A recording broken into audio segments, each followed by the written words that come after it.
আধুনিক সময়ে ইসলামের রাজনৈতিক ব্যাখ্যা নিয়ে আলোচনা করতে গেলে তিন মেরুর তিনজন মনীষার নাম চলে আসে। সৈয়দ কুতুব রহিমাহুল্লাহ, মাওলানা মওদুদী রহিমাহুল্লাহ, মাওলানা আবুল হাসান আলী নদভী রহিমাহুল্লাহ।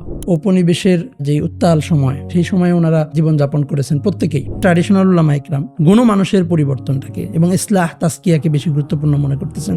শাসককে পরিবর্তন করে আমি কিভাবে সমাজ পরিবর্তন করব। সৈয়দ কুতুব মাওলানা মওদুদীর কাছাকাছি চিন্তাই লালন করতেন। হাসানুল বান্নাকে দেখলে দেখবেন যে উনি রুট লেভেলে কাজ করতেছেন। মওদুদী মনে করতেন যে সিস্টেমেটিক জাহেলিয়া, কুতুব এটাকে আরো ব্যাপকভাবে। এটা কি উনি এই মোহাম্মদ বিন আব্দুল ওয়াহাব রহিমাহুল্লাহর কাছ থেকে পেয়েছেন? ইসলামের দিক থেকে, ইসলামের চিন্তা ভাবনার দিক থেকে আমি তো পপুলার সভারেনিটিকে মেনে নিতে পারি না। ইসলাম কিন্তু জাস্ট বাহ্যিক আচরণকে নিয়ন্ত্রণ করতেছে না, ইসলাম মানুষের অভ্যন্তরীণ আচরণকেও নিয়ন্ত্রণ করতেছে। ফকিহকে বেতনভুক্ত করে কিন্তু রাষ্ট্র আইন তৈরির দায়িত্ব দেবে না। মডার্ন সিস্টেমে আমরা যত দল উপদল দেখি, এগুলো কিন্তু পার্টি বেসড। দাওয়াত তাবলীগের ব্যাপারে উনি 100 একমত ছিলেন, ব্যাপারটা এমন না। জামাত ইসলামের যে জটিলতা, সেটা হলো যে জামাতের মধ্যে উনি স্পিরিচুয়াল জায়গার সংকট চিহ্নিত করেছেন। উপর থেকে সমাজকে পরিবর্তন করবে। মডার্ন স্টেট ইসলামিক কিনা, ইসলামের ভ্যালুসের সাথে এটা যায় কিনা, সেটা কন্ট্রাডিক্টরি একটা থিওরি কিনা, সেই কোশ্চেন কিন্তু হাল্লাক তুলছেন। তাহলে তাকফিরি প্রবণতাটা কেন জামাতি মতাদর্শের মধ্যে আসে নাই? অন্য আরেকটা ধারায় কি কারণে তাকফিরের প্রয়োজনীয়তা দেখা দিল?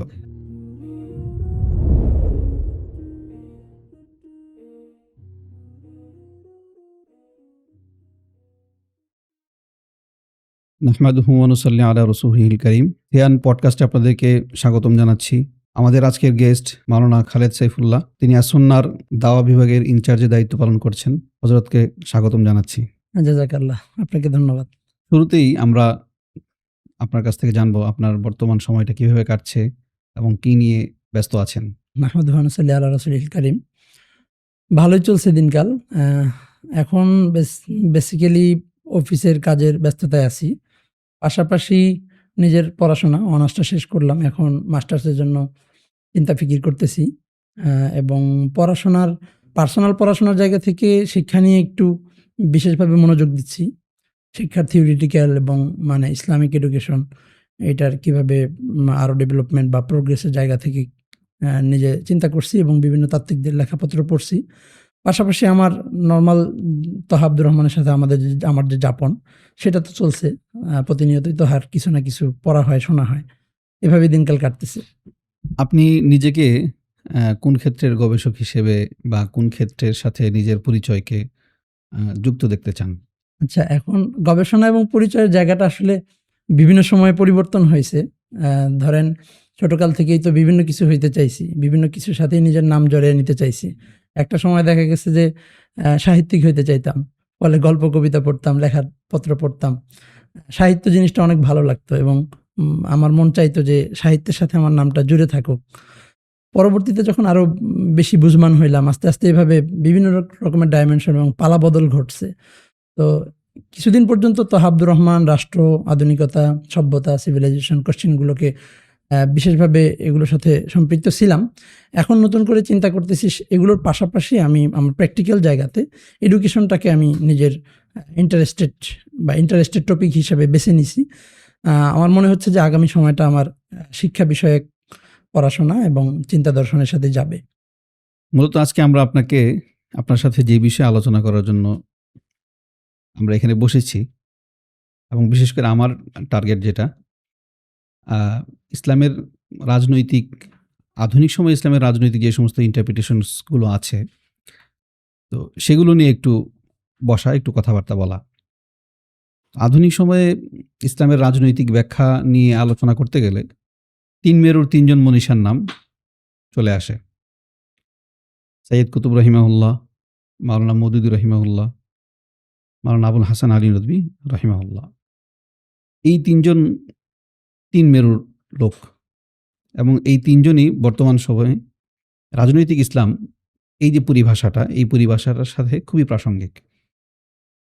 ওনাদের এই যে চিন্তাভাবনার এই দূরত্ব, তারপরে চিন্তাগত যে সমস্ত ব্যবধান এবং আমাদের সমাজের সাথে তিনজনই খুব জনপ্রিয় একজন ব্যক্তি। মুসলিম উম্মার জন্য এখনকার সময়ে খুব প্রাসঙ্গিক। আপনি তাদেরকে কিভাবে দেখছেন? প্রথম বিষয় হলো যে নদভী, মওদুদী এবং সৈয়দ কুতুব রহিমাহুমুল্লাহ প্রত্যেকেরই তো একটা ব্যক্তিগত জীবন আছে এবং তাদের চিন্তার একটা জার্নি আছে। তো আমি শুরুতেই মাওলানা মওদুদী থেকে শুরু করি। যে মাওলানা মওদুদী তিনি ভারত মহাদেশের একজন তাত্ত্বিক এবং বিশেষ করে ঔপনিবেশের যে উত্তাল সময় মুসলমানদের যে রাজনৈতিক ক্রাইসিস এবং কালচারাল, সোশ্যাল, ইকোনমিক ইকোনমিক্যাল যে ক্রাইসিস মুসলমানরা ফেস করতেছিল, সেই সময়ে ওনারা জীবনযাপন করেছেন প্রত্যেকেই। সবারই ক্রাইসিসটা মোটামুটি কাছাকাছি ছিল। পলিটিক্যাল, সোশ্যাল, ইকোনমিক্যাল এবং কালচারাল কোয়েশ্চেনগুলোকে ওনারা ডিল করছেন। কারণ ওনারা দেখেছেন ওনাদের কাছাকাছি সময়ে খেলাফতের পতন হয়ে গেছে। উপনিবেশের মতো এরকম একটা দানবীয় সত্তা মুসলিম বিশ্বকে গ্রাস করে নিয়েছে এবং নতুন ধরনের পলিটিক্যাল সিস্টেম আমাদের মুসলিম বিশ্বগুলোকে আয়ত্ত করে নিয়েছে এবং মুসলিম বিশ্ব উপনিবেশের আন্ডারে চলছে। তো এরকম একটা বিরূপ পরিবেশে প্রত্যেকেই বেড়ে উঠেছেন। তো এই বিরূপ পরিবেশে যারা বেড়ে উঠেছেন তাদের মধ্যে আমরা দুই ধরনের টেন্ডেন্সি দেখি পলিটিক্যাল থট এবং পলিটিক্যাল অ্যাক্টিভিটির দিক থেকে। তারা প্রত্যেকেই রাষ্ট্র, রাজনীতি, সভ্যতা এগুলোকে ব্যাখ্যা করতে গিয়ে দুইটা ক্যাটাগরি বা দুইটা শ্রেণীতে বিভক্ত হয়ে গেছেন। এক শ্রেণীর তাত্ত্বিকদের মধ্যে আমরা দেখি যে ওনারা মডার্ন সেন্ট্রিক, ওনারা যে রাজনৈতিক এবং সামাজিক প্রস্তাবনাগুলো দিচ্ছেন মুসলমানদের মুক্তির জন্য, মুসলমানদের উৎকর্ষ উন্নতির জন্য, সেই প্রস্তাবনাগুলো মানে মডার্নিটি সেন্ট্রিক। আর আরেকটা দল আছেন, তয়েফা আছেন, যারা হচ্ছে ট্র্যাডিশনাল উলামায়ে কেরামের যে ফিক সেটাকে ধারণ করতেছেন। তো স্বভাবতই ট্র্যাডিশনাল উলামাদের মধ্যে থানভী আছেন, মাওলানা নদভী আছেন, আর মওদুদী, কুতুব, হাসানুল বান্না, ওনাদেরকে আমরা মডার্ন সেন্ট্রিক থিঙ্কার হিসাবে চিন্তা করতেছি। এখন এখানে কোশ্চেন হচ্ছে যে মওদুদীকে কেন আমরা আসলে মডার্ন সেন্ট্রিক মানে থিঙ্কার বলতেছি এখানে, এবং এটা তো মানে অনেক বিপজ্জনক। হ্যাঁ, এইটা তো অনেকটা হচ্ছে আইরনিক একই সাথে। কারণ যেই লোকটা সারা জীবন পশ্চিমের সমালোচনা করেছেন, সেকুলারিজমের সমালোচনা করেছেন এবং এক অর্থে গণতন্ত্রেরও সমালোচনা করেছেন এবং উনি পশ্চিমা গণতন্ত্রের যে স্ট্রাকচার সেটাকে উনি ডিনাই করেছেন এবং শক্তভাবে সমালোচনা করেছেন। তো এই লোককে আবার আমি বলতেছি যে উনি মডার্ন সেন্ট্রিক প্রস্তাবনা, উনি মডার্ন ওরিয়েন্টেড প্রস্তাবনা উনি দিয়েছেন। এটা একটু খোলাসা করলে স্পষ্ট হবে। সেটা হলো যে মাওলানা মওদুদী একই সাথে উনি ডেমোক্রেসির সমালোচনা করেছেন, সেকুলারিজমের সমালোচনা করেছেন, ন্যাশনালিজমের সমালোচনা করেছেন, সবগুলোই ঠিক আছে। কিন্তু আপনি যদি ওনার পুরো প্রকল্পটা খেয়াল করেন তাহলে দেখবেন যে উনি কিন্তু একই সাথে মডার্ন ফেনোমেনার ভেতরেই ইসলামকে চিন্তা করতেছেন। সাপোজ মডার্ন স্টেটের যে ধারণা এবং এখানে যে ইউরোপিয়ান যে ফ্রেমওয়ার্ক, মানে ইউরোপের যে সভরেনিটি, সেকুলার সভরেনিটির যে ধারণা, সেটাকে উনি সামনে নিয়ে আসছেন এবং এটার অল্টারনেটিভ থিওরি বা তত্ত্ব হিসেবে হাকিমিয়াত তত্ত্ব উনি প্রতিস্থাপন করেছেন। এর পেছনের যে মূল কারণটা, যেমন ধরেন ভ্যালি নসর তারা যেটা বলে, সে বলতেছে যে মাওলানা মওদুদী ইউরোপিয়ান পলিটিক্যাল সায়েন্সের যে স্ট্রাকচার সেটাকে উনি গ্রহণ করেছেন পুরোপুরি। তবে মডার্ন পলিটিক্যাল স্ট্রাকচারের সাথে ওনার দ্বিমতের জায়গা ছিল এখানে যে মডার্ন পলিটিক্যাল সায়েন্সে সেকুলার সভরেনিটির কথা বলে, কিন্তু উনি বলতেছেন যে আইন তৈরির চূড়ান্ত, অনিয়ন্ত্রিত এবং পরম ক্ষমতাটা উনি পিপলকে দিতে চান না, পপুলার সভরেনিটিকে উনি মানতেছেন না, যে সাধারণ জনগণের এই সভরেনিটি থাকতে পারে না, সভরেনিটি আল্লাহর। ফলে উনি জনগণের হাত থেকে, মানে ইউরোপিয়ান ফ্রেমওয়ার্কে যেই সভরেনিটি, সেকুলার সভরেনিটিটা পিপলকে দেওয়া হয়েছে, উনি সেই সভরেনিটিকে আল্লাহর হাতে ন্যস্ত করতেছেন। এবং পাশাপাশি উনি আরেকটা জিনিস করতেছেন যে আমাদের ফেইথ বা বিশ্বাসকে একটা ইডিওলজির ভেতরে নিয়ে আসতেছেন এবং প্রকারান্তরে উনি শরিয়াকে একটা কনস্টিটিউশনাল ফ্রেমওয়ার্কের মধ্যে এনে প্রতিস্থাপন করেছেন। মানে শরিয়ার যে একটা ব্রডার সেন্স ছিল, একটা ব্যাপক ধারণা আকারে শরিয়া ছিল, সেটাকে উনি কনস্টিটিউশনাল স্ট্রাকচার বা ফ্রেমওয়ার্কের মধ্যে এনে কল্পনা করেছেন। তো এই প্রত্যেকটা ঘটনাই কিন্তু আধুনিক, মডার্ন ওরিয়েন্টেড ঘটনা। ফলে আপনি ট্র্যাডিশনাল ওলামার অ্যাপ্রোচ যদি দেখেন এই সব জায়গায়, দেখবেন যে কোয়াইট ডিফারেন্স। নদভী এবং থানভী ওনারা কেউই আপনার হচ্ছে কনস্টিটিউশনের আলাপে যান নাই, কেউই আপনার সভরেনিটির আলাপে ওনাদের যেতে হয় নাই, কারণ ওনার ট্র্যাডিশনাল যে থট, ট্র্যাডিশনাল যে আন্ডারস্ট্যান্ডিং অফ পলিটিক্স অ্যান্ড ইসলাম, সেইটার বর্গের মধ্যে থাকার চেষ্টা করছেন। আরেকটা জিনিস খেয়াল করেন উনি কীভাবে মডার্ন ওরিয়েন্টেড। মাওলানা মওদুদী কিন্তু ডেমোক্রেসিকে ডিনাই করতেছেন না, উনি ডেমোক্রেসির কোন রূপটাকে ডিনাই করতেছেন? পশ্চিমা রূপকে। ফলে উনি বলতেছেন যে জমহুরিয়ত বা ডেমোক্রেসি যেটা পশ্চিম আমাদের উপরে চাপিয়ে দিছে এটাকে আমরা ডিনাই করি, কিন্তু আমরা এক ধরনের জমহুরিয়াতকে পছন্দ করি, সেটা হলো খোদা পুরস্ত জমহুরিয়াত বা থিও ডেমোক্রেসি, যেটা ইউসুফ কারজাবিও বলেছেন যে এই এমন ডেমোক্রেসি যেটা হচ্ছে শরিয়ার আলোকে পরিচালিত হবে। তো এই যে ডেমোক্রেসি কে ওনার ডিল করতে হচ্ছে, এগুলো কিন্তু মডার্ন ওরিয়েন্টেড ঘটনাই। তো এর বাইরে আপনার এজন্য বিভিন্ন তাত্ত্বিক ভ্যালিনাসো সহ ওনারা বলছেন যে মওদুদী মূলত কি করছেন, উনি মূলত একটা আপনার হচ্ছে আচ্ছা, উনি মূলত মডার্নিটির ব্যাকরণ মেনেই ওনার চিন্তাধারাকে বিন্যস্ত করেছেন এবং উনি একটা থিওলজি, একটা পলিটিক্যাল থিওলজি দাঁড় করিয়েছেন। পলিটিক্যাল ইসলাম বলবো না, মানে পলিটিক্যাল থিওলজি উনি দাঁড় করিয়েছেন, যেটার আলোকেই উনি রাষ্ট্র, আইন এবং কালচার, সোসাইটিকে কল্পনা করার চেষ্টা করছেন। এর বিপরীত পাশে আপনি আসেন ট্র্যাডিশনাল উলামা ইকরাম। ট্র্যাডিশনাল যেই মানে অ্যাপ্রোচ পলিটিক্সের ব্যাপারে, সেখানে আপনি দেখবেন যে তারা এই তর্কগুলোতে এঙ্গেজ হচ্ছে না।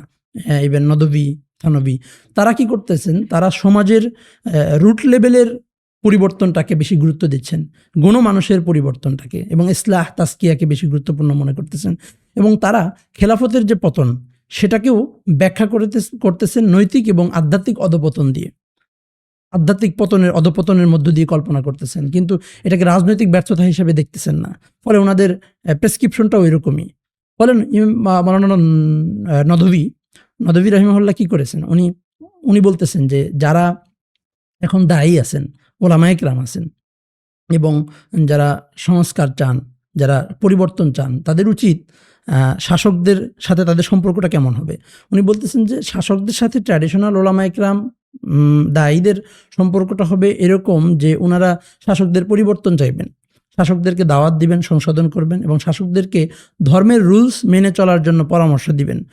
এক্ষেত্রে উনি সর্বোত্তম মেসাল বা উদাহরণ হিসাবে পেশ করেছেন মুজাদ্দিদ আল-ফিসানি রহিমাহুল্লাহকে।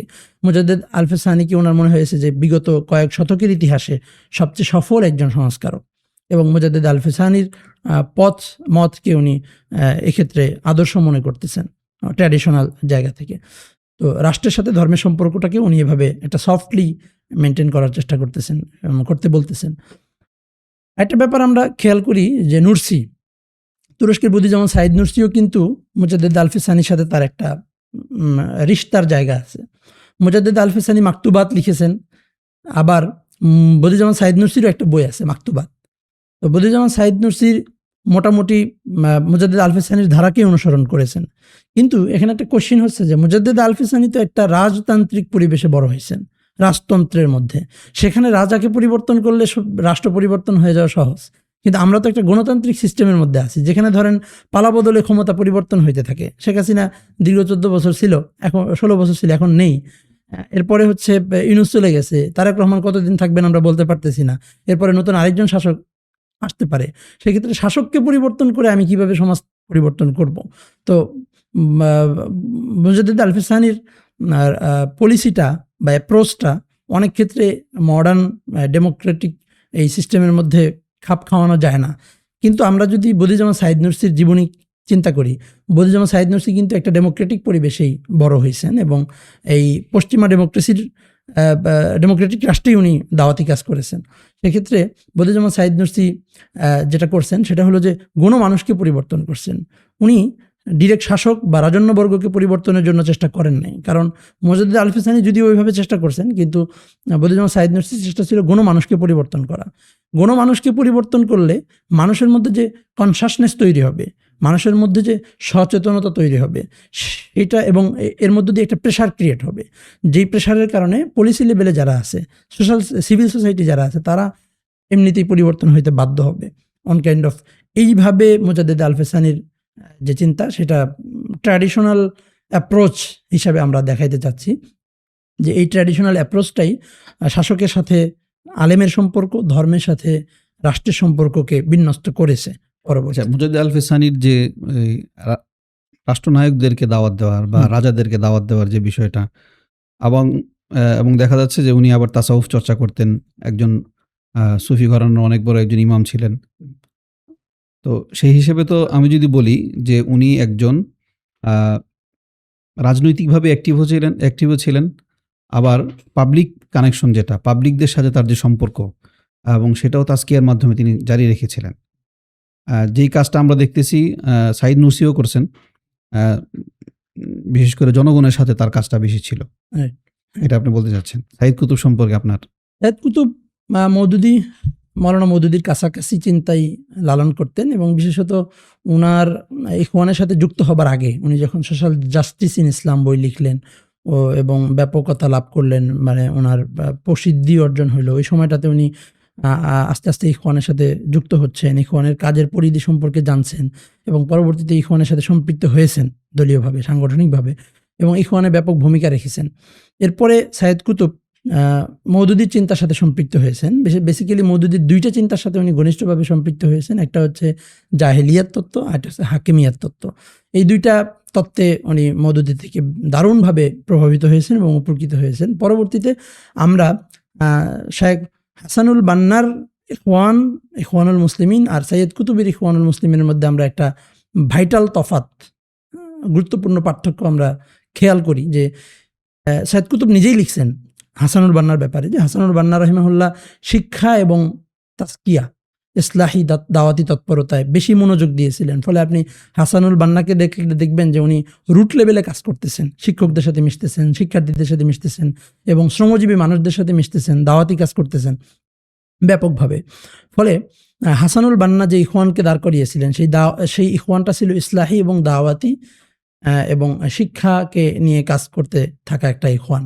পরবর্তীতে সাইয়েদ কুতুব যখন হাকিমিয়া তত্ত্বের সাথে পরিচিত হইলেন, মওদুদীর হাকিমিয়া তত্ত্ব এবং জাহিলিয়াত কনসেপ্ট, যেখানে মনে করা হয় যে পশ্চিমা স্ট্রাকচারের যে সোসাইটি, মুসলিম সোসাইটি, এর পুরোটাই হচ্ছে যে জাহিলিয়াতে নিমজ্জিত। ফলে একটা মওদুদী মনে করতেন যে সিস্টেমেটিক জাহেলিয়া, মানে এই যে স্ট্রাকচার এবং সিস্টেম এর ভেতরে ব্যবস্থার মধ্যে সমাজ চলতেছে, এই ব্যবস্থাটা জাহেলি ব্যবস্থা। কিন্তু কুতুব এটাকে আরেকটু ব্রডার সেন্সে জাহেলিয়া মনে করতেন, যে যারাই এর আওতাভুক্ত আছে তারা প্রত্যেকে জাহেলিয়ার ভেতরে আছেন। আর হাকিমিয়া কনসেপ্টটার ব্যাপারে দুজনের চিন্তাভাবনাই বেশ কাছাকাছি, এবং উনি মূলত মওদুদী রহিমাহুল্লাহ থেকেই নিয়েছেন।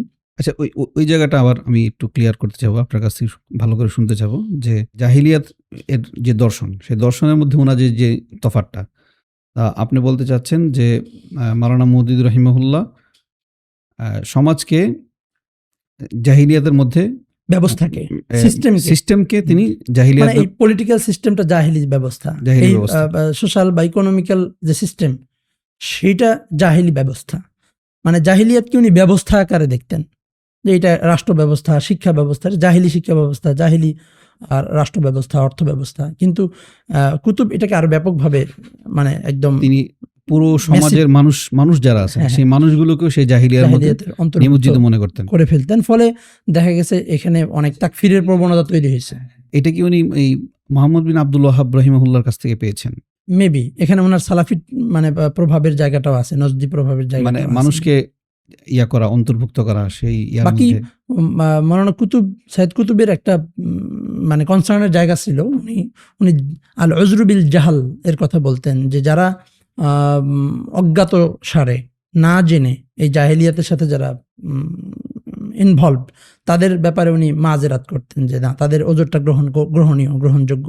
কিন্তু যারা কনসার্নের সাথে নিজে জেনে, মানে সচেতনভাবে জাহেলিয়াতের সাথে সংযুক্ত ছিলেন নানাভাবে, তাদের প্রত্যেককেই জাহেলিয়াতের অন্তর্ভুক্ত মনে। এটা মুহাম্মদ বিন আব্দুল ওয়াহাব মনে হয় এই টাইপের মতাদর্শ লালন করতেন। মানে কারণ হুজ্জা কায়েম হয়ে গেলে, হুজ্জা কখন কায়েম হবে? যখন ওজর থাকবে না, কারো কোনো জাহালাতের ওজর থাকবে না। হুজ্জা কায়েম হয়ে যাওয়ার পরে তারপরে যে হুকুম আছে সেই হুকুম পালন করতে হবে। রাইট। তো এই জন্য মাওলানা মওদুদীর, যেহেতু উনি সিস্টেম কেন্দ্রিক ছিলেন, ব্যবস্থা কেন্দ্রিক ছিলেন, এই জন্য মাওলানা মওদুদীকে মানে বলা হয় সিস্টেম বিল্ডার। উনি সিস্টেম বিল্ডার ছিলেন। উনি একটা ইসলামকে কম্প্রেহেন্সিভ সিস্টেম। এখানে আমরা একটা জিনিস, চমৎকার একটা জিনিস পাইলাম আপনার কাছ থেকে, যে তাহলে তাকফিরি প্রবণতাটা কেন জামাতি মতাদর্শের মধ্যে আসে নাই, এটার একটা কারণ আমরা জানলাম। এবং অন্য আরেকটা ধারায় কি কারণে তাকফিরের প্রয়োজনীয়তা দেখা দিল, মূলত তার যে ফিলোসফিক্যাল যে গ্রাউন্ড, সেই গ্রাউন্ডের কারণেই তিনি সেই পথে এগিয়েছেন। আচ্ছা, তো আমরা আপনার কাছ থেকে জানতে চাবো যে আধুনিক রাষ্ট্র তার নিজস্ব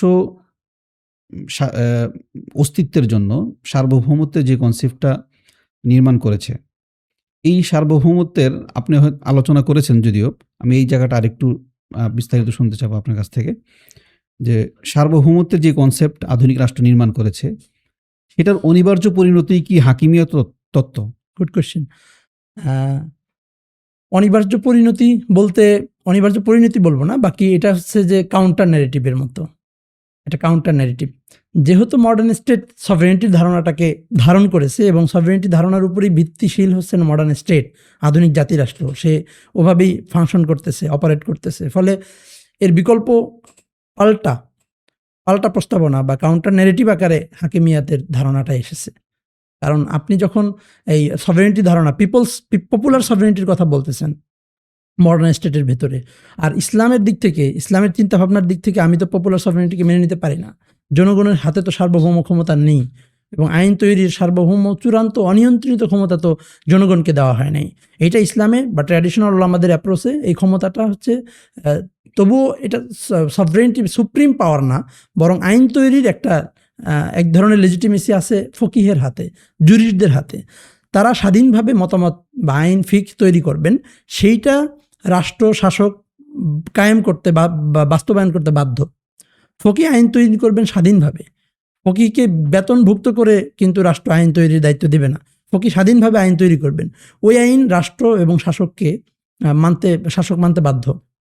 ইসলাম এভাবে আইন তৈরির ব্যাপারটাকে চিন্তা করে। কিন্তু যখন মডার্ন স্টেট চিন্তা করছে পপুলার সভরেনিটির মধ্য দিয়ে, যে জনগণের হাতে হচ্ছে চূড়ান্ত ক্ষমতা, সুপ্রিম পাওয়ার, তো তখন এর পাল্টা ন্যারেটিভের দরকার হয়েছে মুসলমানদেরকে দিশা দেওয়ার জন্য। সেক্ষেত্রে এর কাউন্টার ন্যারেটিভ হিসেবে হাকিমিয়াতের ধারণাটা এসেছে, ডিভাইন সভরেনিটির প্রস্তাবনাটা এসেছে। এই প্রসঙ্গে আরেকটা প্রশ্ন আমার মনে জাগ্রত হলো, যে হাকিমিয়া দর্শনকে বা হাকিমিয়া যে তত্ত্বটি আছে, এই তত্ত্বটাই কি রাজনৈতিক ইসলাম ধারাটিকে সৃষ্টি করছে? আপনি কি মনে করেন? রাজনৈতিক ইসলাম, হ্যাঁ, মোটামুটি ইসলামের যে রাজনৈতিক ব্যাখ্যা বলতে নদভী সাহেব যেটা বুঝাইছেন, তাফসীরুস সিয়াসিল ইসলাম, ইসলামের রাজনৈতিক ব্যাখ্যা, সেইটা হাকিমিয়াতের ধারণা থেকেই শুরু হয়েছে এবং বেসিক্যালি মওদুদী রাহিমাহুল্লাহর যে বইপত্রগুলো আছে সেইটার আলোকেই মোটামুটি এই অ্যাপ্রোচ এবং আন্ডারস্ট্যান্ডিংটা দাঁড়াইছে মোটা দাগে পলিটিক্যাল ইসলামের।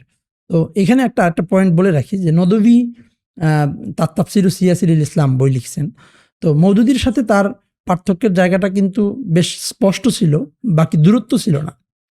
একটা জিনিস মানে আমরা যদি খেয়াল করি যে নদভী মুজাদ্দিদ আল-ফিসানির কথা বলতেছেন, মুজাদ্দিদ আল-ফিসানি যেভাবে সংস্কার কাজ করেছেন, শাসকদেরকে পরামর্শ দিয়েছেন, দাওয়াত দিয়েছেন, নাসিহা করেছেন এবং জনসাধারণকে পরিবর্তন করার চেষ্টা করেছেন, এই প্রস্তাবনা নদভী দিয়েছেন।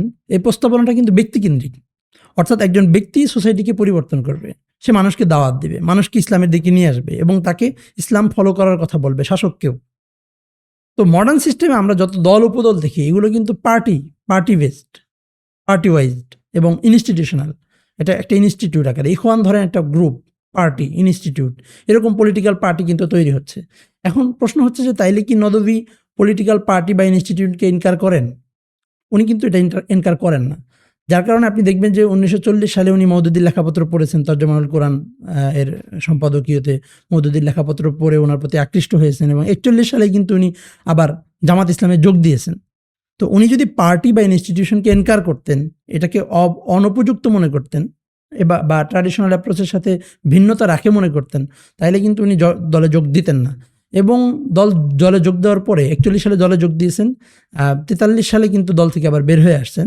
বের হয়ে আসার পরবর্তী সময়টাতে ওনাকে কখনো দেখা যায় নাই যে উনি জামাত ইসলামের সংগঠনকে প্রশ্নবিদ্ধ করতেছেন, সংগঠনের প্রতি উনি বিষোদ্গার করতেছেন কিংবা কাদা ছুড়াছুড়ি করতেছেন, এটা পুরো জীবনেই দেখা যায় নাই। বরং উনি দেখা যাচ্ছে যে 42 সালে মৌলানা মওদুদী সহ একবার হচ্ছে লাহোরে মৌলানা মওদুদীকে অন্যান্য ওলামা ইকরাম তার লেখাপত্রের কারণে জামাত ইসলামের নেতৃত্ব থেকে তাকে বরখাস্ত করার প্রস্তাবনা তুলেছিল। তখন নদভী রহিমাহুল্লাহ বলছেন যে না, মওদুদীকে জামাত ইসলামের নেতৃত্ব থেকে সরানোর কোনো উপায় নাই। হ্যাঁ, পরবর্তীতে ওখান থেকে বের হয়ে, বৈঠক থেকে বের হয়ে ওনাকে জিজ্ঞেস করা হয়েছিল আপনি এটা কেন করলেন? তো নদভী রহিমাহুল্লাহ বলছিলেন যে মওদুদীকে মাওলানা মওদুদীকে জামাত ইসলাম থেকে বিচ্ছিন্ন করা কোনোভাবেই সম্ভব না, কারণ দুইজন একই দেহের দুইটা অংশ, অবিচ্ছেদ্য অংশ হয়ে দাঁড়াইছেন। কারণ ওনার পলিটিক্যাল থটের উপরেই তো জামাত ইসলাম দাঁড়ায় আছে। এখন আপনি যদি ওনাকে আলাদা করতে চান, সংগঠনকে আলাদা করে দেখতে চান, সংগঠন তো টিকবে না।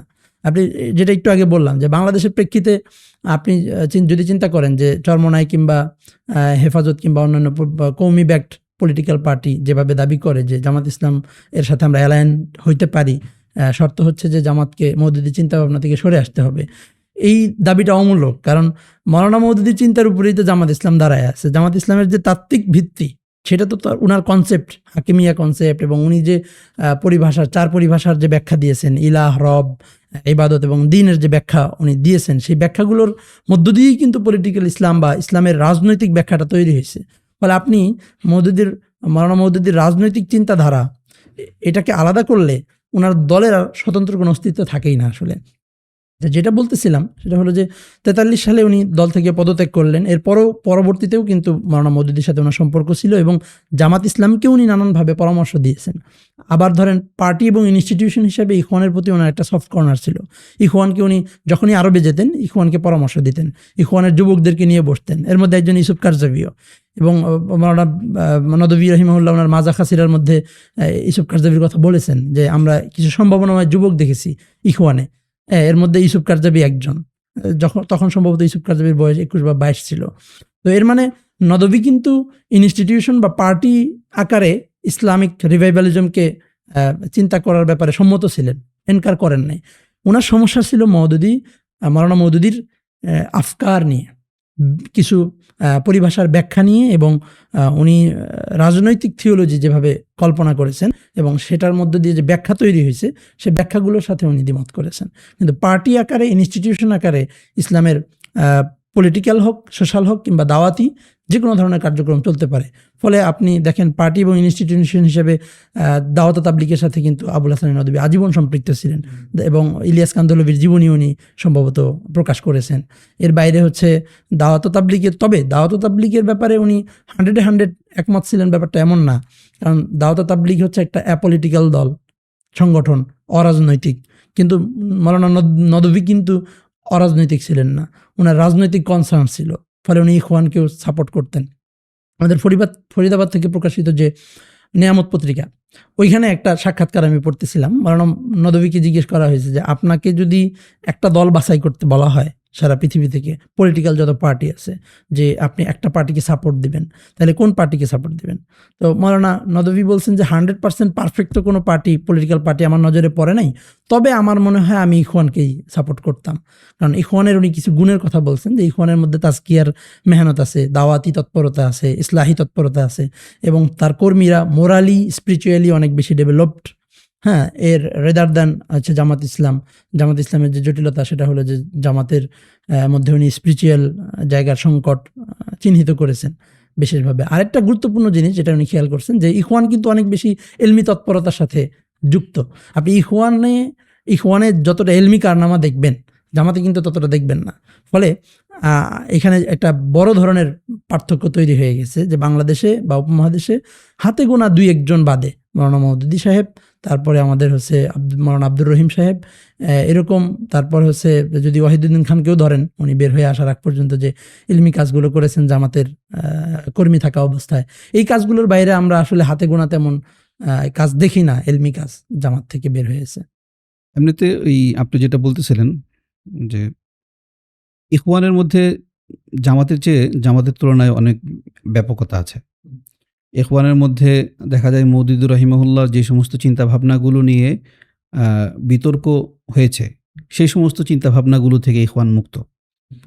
সেই সমস্ত চিন্তাভাবনাগুলো তাদের মধ্যে নেই। সেই কারণে দেখা গেছে ইখওয়ানের মধ্যে পাবলিক অ্যাকসেপ্টেন্সে যেটা আছে সেটা অনেক বেশি তৈরি হয়েছে।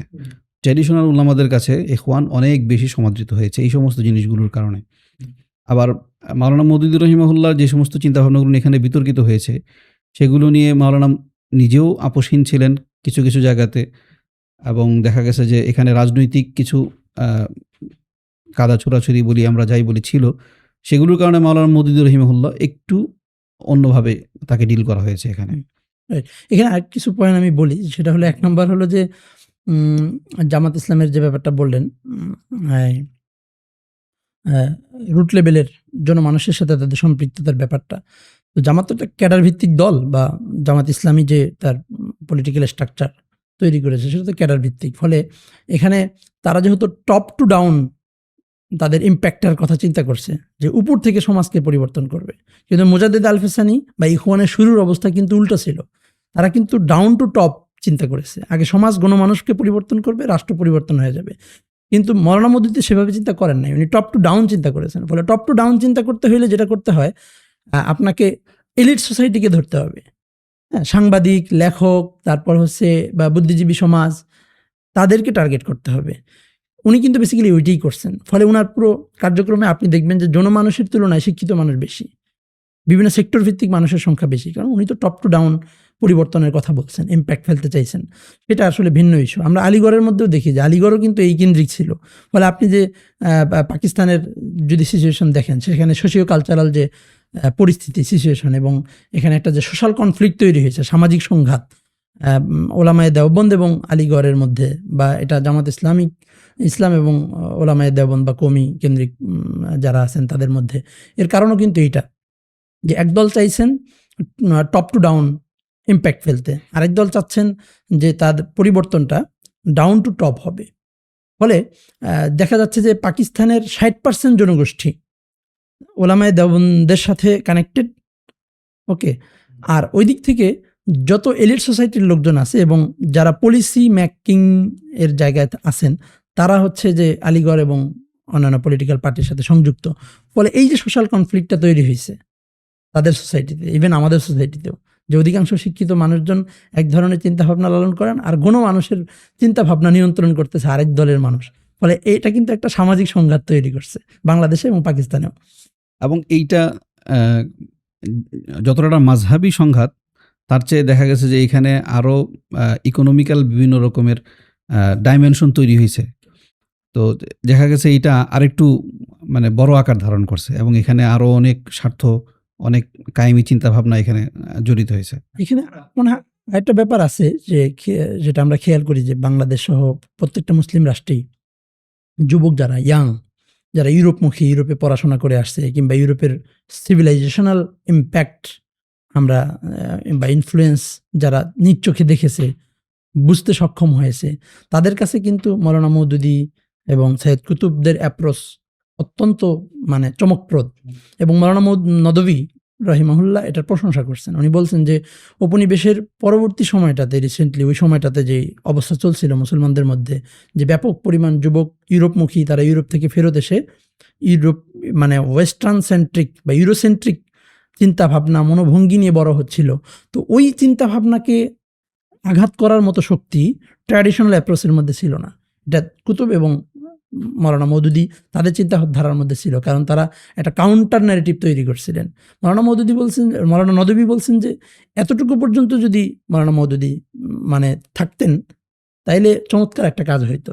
কিন্তু উনি জটিলতাটা তৈরি করছেন হচ্ছে পরবর্তীতে ধর্মীয় টেক্সটের ব্যাখ্যা করতে এসে। আপনি কিছুক্ষণ আগে বলছিলেন যে জামাত এবং মাওলানা মওদুদি আহ, একে অপর থেকে মানে বিচ্ছেদ করা যাচ্ছে না, এবং তাদের মধ্যে একটা সম্পর্ক বিচ্ছেদ্য। বর্তমান জামাত, আমরা যদি বাংলাদেশের প্রেক্ষাপটে বলি, কতটুকু মাওলানা মওদুদি চিন্তার উপর আছে? আপনি যদি মূল্যায়ন করেন, কিভাবে করবেন? আপনার এই প্রশ্নের উত্তরে আমি যেটা বলবো সেটা হলো যে বেশ কয়েকজন গবেষক বলছেন যে মানে মৌলানা মওদুদির যে চিন্তা, সেই চিন্তার থিওরিটিক্যাল হওয়ার কারণে এবং তার চিন্তার মধ্যে তাজকিয়া এবং রুহানিয়াতের এটা সংকট থাকার কারণে, যেহেতু এটা অতিমাত্রার রেশনাল অ্যাপ্রোচ, যুক্তিযুক্ত এবং শক্তিশালী ধারালো হচ্ছে যে কি বলে বুদ্ধিভিত্তিক অ্যাপ্রোচ উনি পেশ করেছেন, এবং সেখানে কর্মীদের মধ্যে আবার স্পিরিচুয়ালিটির একটা বিরাট ঘাটতি রয়ে যায়। বাস্তব যে ব্যাপারটা আমরা ইখওয়ানের সাথে জামাতের তফাতের কথা বললাম, এ কারণে নদভী সহ আর অনেকেই মনে করেন যে যখন ধরেন বিপদ বা বিপর্যয় তৈরি হয়, তখন কিন্তু তার কর্মীরা হচ্ছে যে ফ্রাস্ট্রেশনে ভোগেন।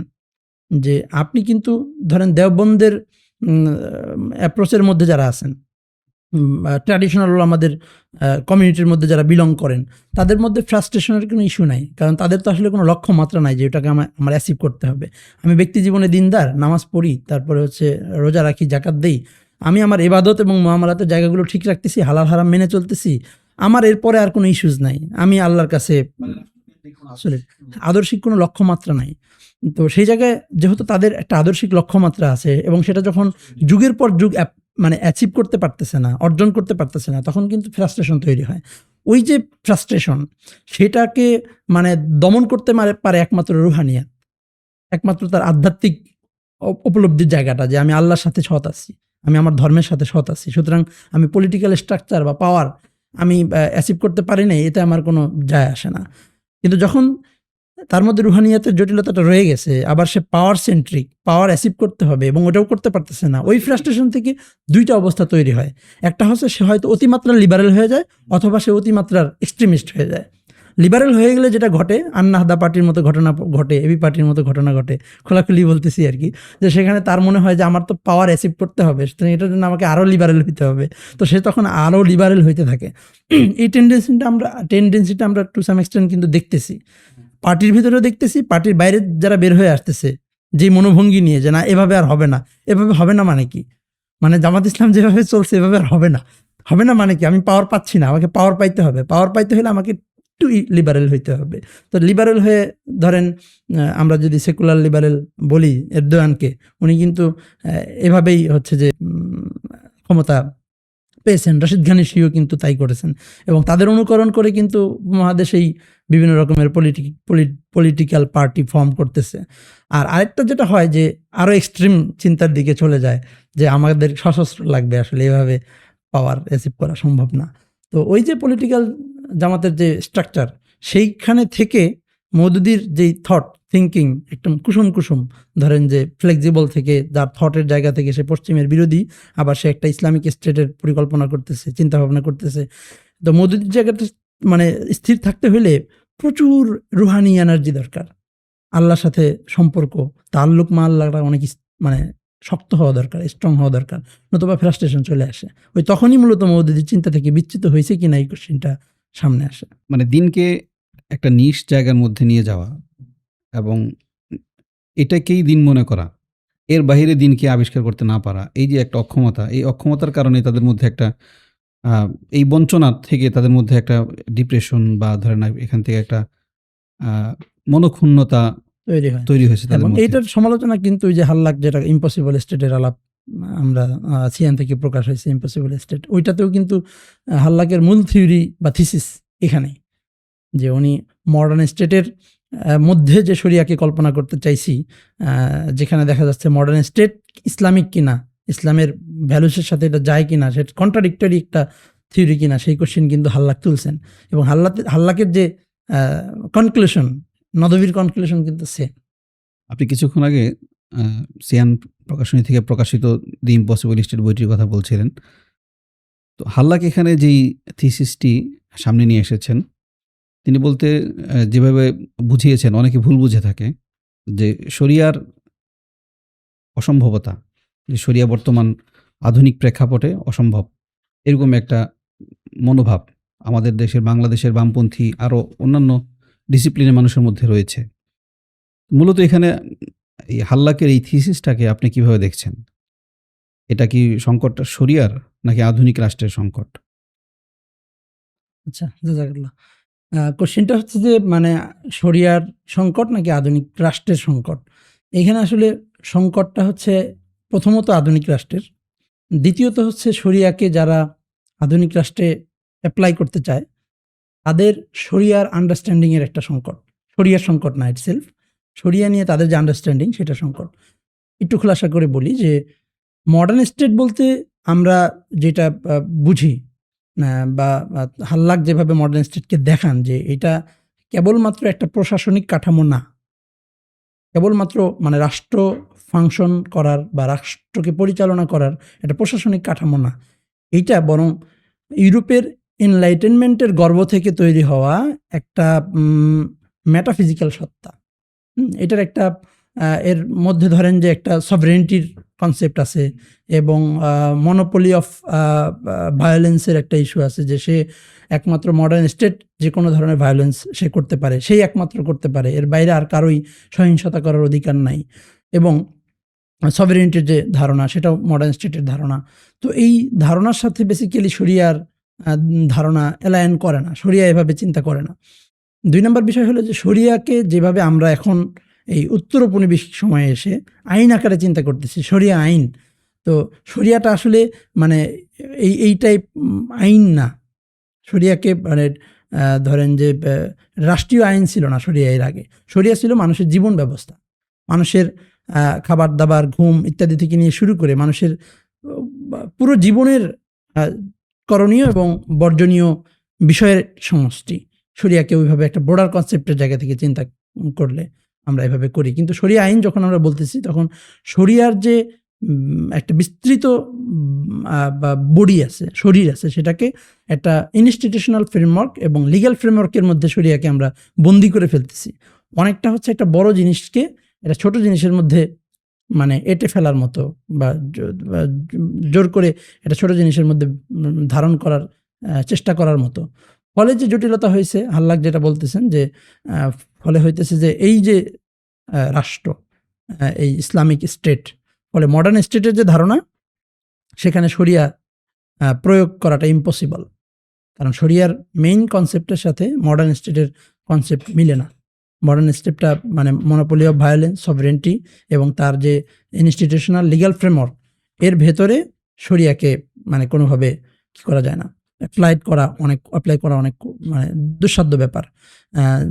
এবং মডার্ন স্টেটের মধ্যে যে আনইথিক্যাল এবং মানে মোরালিটির যে সংকট মডার্ন স্টেটে আছে, পুরো ইউরোপিয়ান সিভিলাইজেশনের ভেতরেই যে পরিবেশগত এবং মানুষের আচরণগত যে ধরনের আখলাকি এবং মোরাল সংকট মডার্ন স্টেট তৈরি করছে, সেই সংকটটাকে হচ্ছে যে কোনোভাবেই পাশ কেটিয়ে যাওয়া যায় না। হাল্লাকের কথা আসলে তো তার গুরু তোহা আব্দুর রহমান, ওনার কথা চলেই আসে। তো আপনার একটি বই আছে তোহা আব্দুর রহমানের, একটি বইয়ের অনুবাদ। তো তোহা আব্দুর রহমানের সাথে আপনার পরিচয় এবং তোহা আব্দুর রহমান সম্পর্কে আপনার চিন্তা, সেটাকে আপনি কতদূর নিয়ে যাবেন, কিভাবে নিয়ে যাবেন? তোহা আব্দুর রহমান এবং হাল্লাকের একটা মানে সম্মিলনের জায়গা আছে, রিশতার জায়গা আছে। সেটা হলো যে তোহা আব্দুর রহমানও আখলাকি সংকটটাকে অ্যাড্রেস করেছেন, মডার্ন সিভিলাইজেশনের, মডার্নিটির, মডার্ন স্টেটের। হাল্লাক একই কাজ করছেন। ফলে দুজনেই একটা মানে ইথিক্যাল বিইংয়ের কল্পনা করছেন, একটা নৈতিক সত্তার কল্পনা করেছেন, আখলাকি সত্তার। এবং হাল্লাকও যেমনটা দেখিয়েছেন যে মডার্ন স্টেটের ভেতরে ইনহেরেন্টলি একটা মানে নৈতিক শূন্যতা আছে, আখলাকি শূন্যতা তৈরি হয়ে আছে। তো তোহা আব্দুর রহমান এটাই মনে করেন যে মডার্ন সিভিলাইজেশনের ভেতরে আখলাকটা হারিয়ে গেছে। আখলাককে সেকুলার ইথিক্সের নামে তার যে ধর্মীয় রুট, শেকড়, সেটাকে বিচ্ছিন্ন করে ফেলা হয়েছে। ফলে আখলাক, সেকুলার আখলাক বলতে যেটা বোঝানো হচ্ছে, সেটা আসলে মৌলিকভাবে আর আখলাক থাকে নাই। কারণ আখলাকের সম্পর্কটা খালেকের সাথে, যিনি স্রষ্টা তিনি মাখলুকের জন্য প্রেসক্রিপ্ট করেন, তিনি আখলাকের নির্দেশনা দেন। সুতরাং গড়ের বাইরে, খালেক এবং দ্বীনের বাইরে গিয়ে যখন আমরা ইথিক্স বা মোরালিটি, সেকুলার ইথিক্সের কল্পনা করতেছি, সেটা আসলে একটা মানে অন্তঃসারশূন্য জিনিসই কল্পনা করা হচ্ছে। ফলে হাল্লাক এবং তোহার এই জায়গাটা খুব কোর এবং সম্মিলনের জায়গা। বাকি কিছু কিছু বিষয়ে তো হাল্লাক তোহা আব্দুর রহমানকে ক্রিটিক করেছেন, যেমন মাল্টিপল মডার্নিটিসের যে ধারণা তোহা আব্দুর রহমান দিয়েছে, যে পৃথিবীতে যুগে যুগে ইতিহাসের বিভিন্ন কাল পর্বে মডার্নিটির বিভিন্ন রূপ এবং ধরন আসতে পারে এবং প্রত্যেকটাকেই আপনার স্বাগত জানাইতে হবে। মানে একমাত্র ইউরোপের যে মডার্নিটি, সেটাকেই সারা বিশ্বব্যাপী চাপাইয়া দিবেন সেই সুযোগ নাই, বরং ইতিহাসের প্রত্যেকটা কাল পর্বে মডার্নিটি ছিল, আধুনিকতা ছিল। এবং রাসূল সাল্লাল্লাহু আলাইহি ওয়াসাল্লামের আগেও ছিল, রাসূল সাল্লাল্লাহু আলাইহি ওয়াসাল্লামের যুগে মডার্নিটি ছিল, এবং রাসূল সাল্লাল্লাহু আলাইহি ওয়াসাল্লামের যুগের যে মডার্নিটি, আমরা মূলত সেই আধুনিকতার কাছেই ফেরত যেতে চাই। তোহা আব্দুর রহমান এটা বলেন। এবং তোহা আব্দুর রহমান বলেন যে আধুনিকতার যেমন ইউরোপিয়ান রূপ আছে, একইভাবে আফ্রিকান রূপ আছে, একই সাথে ইসলামিক রূপও আছে।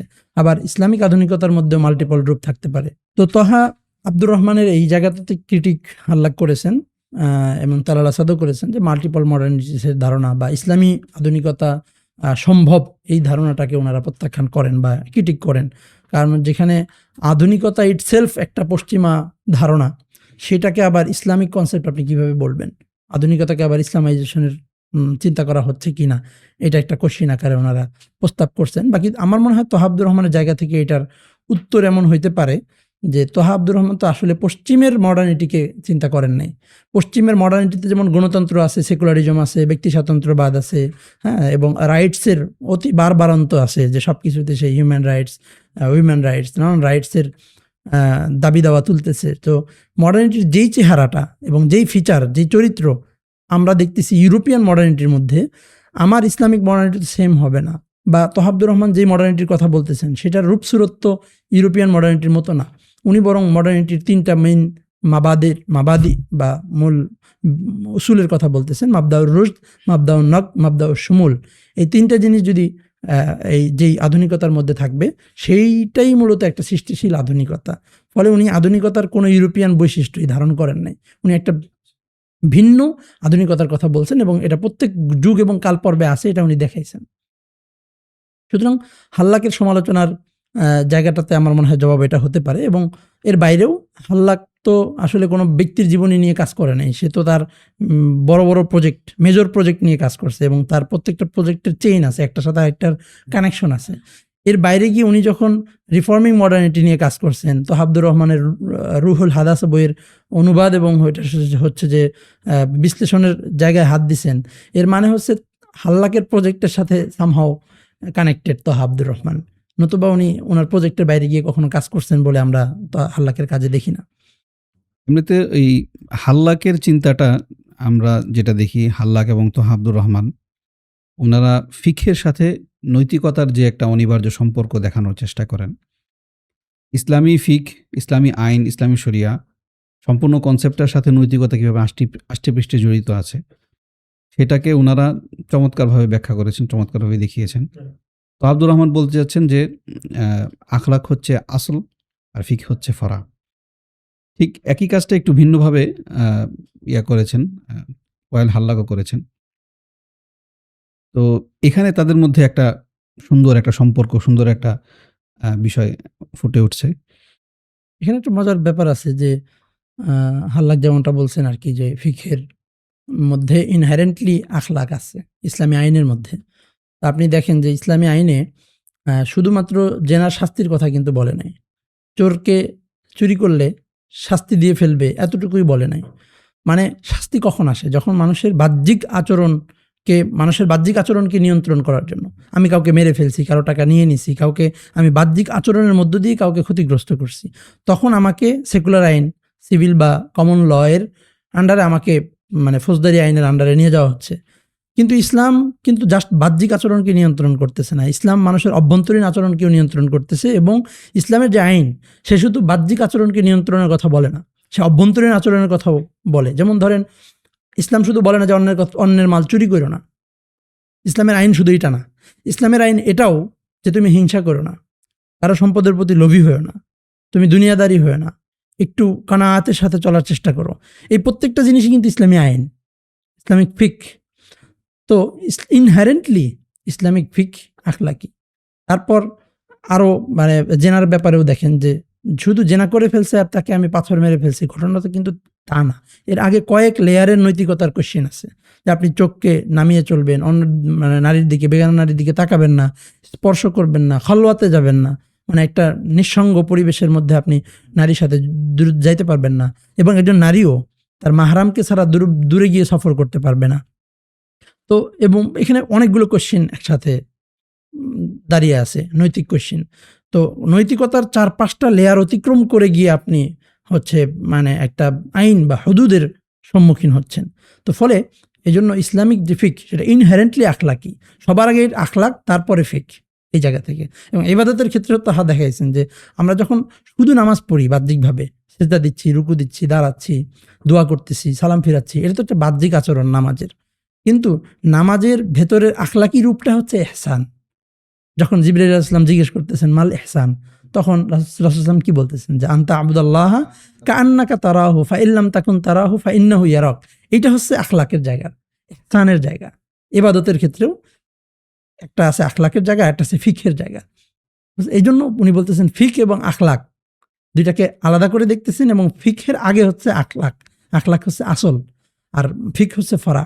ফলে আপনি নামাজের যে কায়দা কানুন সেটা যথারীতি পালন করে নামাজ বিশুদ্ধ হয়ে যাবে, কিন্তু এহসান যদি না থাকে ওইটা ওই রকম মানে ধরেন পিওর নামাজ আকারে আল্লাহর কাছে যাবে না। তো এভাবে উনি দেখাইছেন যে ফিকের ভেতরে আখলাক কিভাবে রয়ে গেছে, এবং ওই আখলাক শূন্যতা তো তৈরি হইলে ফিক মূলত একটা আইন সর্বস্ব জিনিস হয়ে যায়।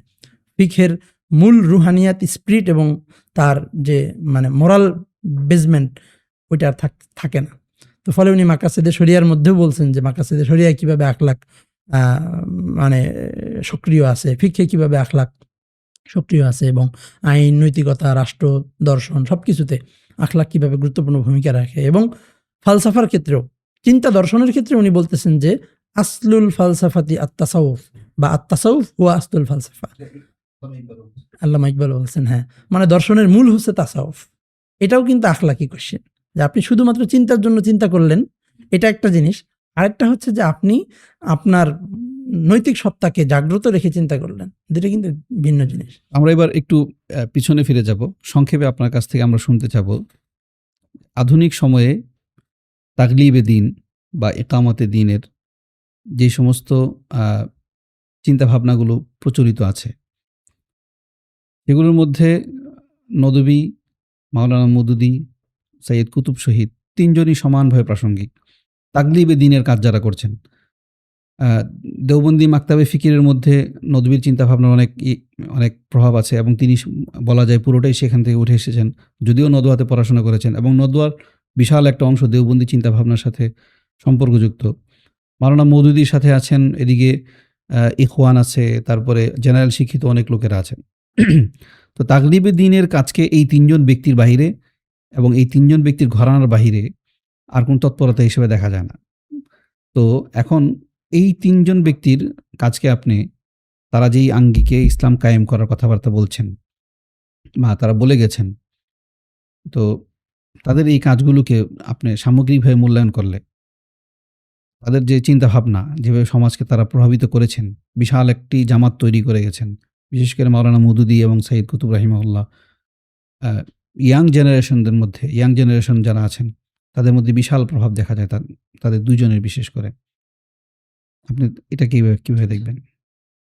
প্রত্যেকেরই চিন্তা যার যার জায়গা থেকে প্রাসঙ্গিক ছিল।